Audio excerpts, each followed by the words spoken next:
পবিত্র রোপণী একাদশী। একদিন মহারাজ যুধিষ্ঠির ভগবান শ্রীকৃষ্ণকে জিজ্ঞাসা করলেন, হে প্রভু, শ্রাবণ মাসের শুক্লপক্ষের একাদশীর নাম কি, তা কৃপা করে আমাকে বলুন। শ্রীকৃষ্ণ বললেন, হে মহারাজ, এখন আমি এই পবিত্র ব্রত মাহাত্ম্য বর্ণনা করছি, মনোযোগ দিয়ে তা শ্রবণ করুন। যা শোনা মাত্রেই বাজপেয় যজ্ঞের ফল লাভ হয়। প্রাচীনকালে দাপর যুগের শুরুতে মহিজিৎ নামে এক বিখ্যাত রাজা ছিলেন, যিনি মহিষ্মতি নগরে রাজত্ব করতেন। কিন্তু দুঃখের বিষয় এই যে তার মনে বিন্দুমাত্র সুখ শান্তি ছিল না, কেননা তিনি ছিলেন অপুত্রক। পুত্রহীনের ইহলোক পরলোক কোথাও সুখ হয় না।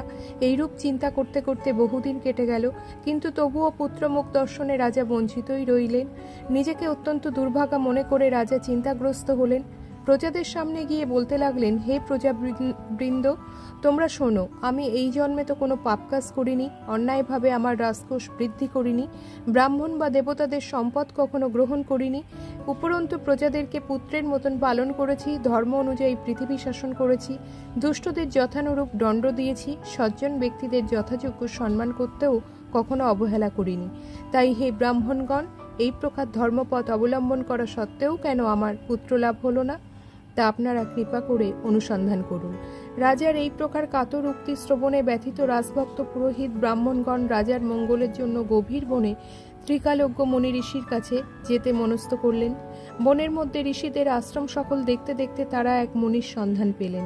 তিনি দীর্ঘায়ু, নিরোগ, নিরাহারে ঘোর তপস্যায় মগ্ন ছিলেন। সর্বশাস্ত্র বিশারদ, ধর্মতত্ত্বজ্ঞ ও ত্রিকালজ্ঞ সেই মহামুনির লোমশ নামে পরিচিত। ব্রহ্মার এক কল্প অতিবাহিত হলে মুনিবরের গায়ের একটি লোম পরিত্যক্ত হতো, এই কারণে এই মহামুনির নাম লোমশ। তাকে দেখে সকলেই ধন্য হলেন। তারা পরস্পর বলতে লাগলেন যে আমাদের বহু জন্মের সৌভাগ্যের ফলে আজ আমরা এই মুনিবরের সাক্ষাৎ লাভ করলাম। তারপর ঋষিবর তাদের সম্বোধন করে বললেন, কি কারণে আপনারা এখানে এসেছেন এবং কেনই বা আমার এত প্রশংসা করছেন, তা স্পষ্ট করে বলুন। আপনাদের যাতে মঙ্গল হয় আমি নিশ্চয়ই তার চেষ্টা করব। ব্রাহ্মণেরা বললেন, হে ঋষিবর, আমরা যে উদ্দেশ্যে এখানে এসেছি তা আপনি কৃপা করে শুনুন। এই পৃথিবীতে আপনার মতন শ্রেষ্ঠ ব্যক্তি আর কোথাও নেই। মহিজিৎ নামে এক রাজা নিঃসন্তান হওয়ায় অতি দুঃখে দিন যাপন করছে। আমরা তার প্রজা, তিনি আমাদেরকে পুত্রের মতন পালন করেন, কিন্তু তিনি পুত্রহীন বলে আমরাও সকলে মর্মাহত। তার দুঃখ দূর করতে আমরা এই বনে প্রবেশ করেছি। হে ব্রাহ্মণ শ্রেষ্ঠ, রাজা যাতে পুত্রের মুখ দর্শন করতে পারেন, কৃপা করে তার কোনো উপায় আমাদের বলুন।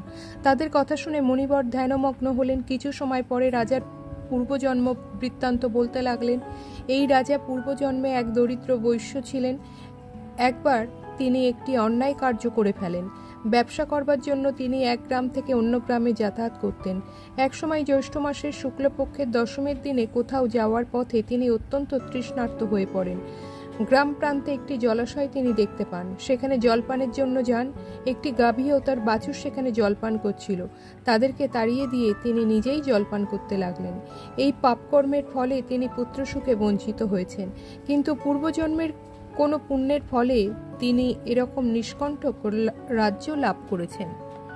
হে মুনিবর, শাস্ত্রে আছে যে পুণ্য দ্বারা পাপ ক্ষয় হয়, তাই আপনি এমন একটি পুণ্যব্রতের উপদেশ করুন যাতে তার প্রারব্ধ পাপ দূর হয় এবং আপনার অনুগ্রহে তিনি পুত্র সন্তান লাভ করতে পারেন। লোমশ মুনি বললেন, শ্রাবণ মাসের শুক্লপক্ষের পবিত্র রোপণী একাদশী ব্রত অভীষ্ট ফল প্রদান করে। আপনারা যথাবিধি তা সকলে পালন করুন। লোমশ মুনির উপদেশ শুনে আনন্দ চিত্তে গৃহে প্রত্যাবর্তন করে তারা রাজাকে সে সকল কথা জানালেন। তারপর সকলে মিলে মুনির নির্দেশ অনুসারে ব্রত পালন করলেন। তাদের সকলের পুণ্যফল রাজাকে প্রদান করলেন। সেই পুণ্য প্রভাবে রাজমহিষী গর্ভবতী হলেন। উপযুক্ত সময়ে বলিষ্ঠ সর্বাঙ্গ সুন্দর এক পুত্র সন্তানের জন্মদান করলেন। ভবিষ্যোত্তর পুরাণে এই মাহাত্ম্য বর্ণিত হয়েছে। এই ব্রত মাহাত্ম্য যিনি পাঠ বা শ্রবণ করেন, তিনি সমস্ত পাপ থেকে মুক্ত হবেন এবং পুত্র সুখ ভোগ করে অবশেষে দিব্য ধাম প্রাপ্ত হবেন।